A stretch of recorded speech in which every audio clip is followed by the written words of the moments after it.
देखो लो भैया ये बार हमारे कीड़े न पेटर ओने उनकर लागल बे कीड़े न होते देखो तर लो हमने ये काम खत्म हो गई छुट्टी हो गई बा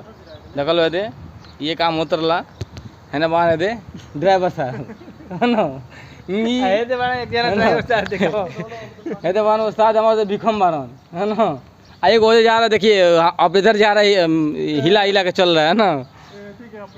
बूम इधर का है ना इधर क्रेन खड़ी है अरे वो मिथिलेश भाई कुछ बोलो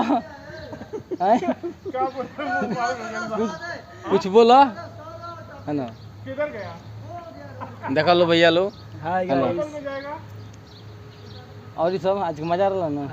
मुझे एकदम दिन भर है ना 40 डिग्री टेम्परेचर में काम करे में हालत खराब होता भैया हमनी के क्या खाली धाए मारत था ऊपर का पसीना नीचे से निकलता है बरा क्या कर बोलो है ना चलो भैया लो वीडियो शेयर कर लो और चैनल को फॉलो कर लो है ना ध्यान दो लो पर।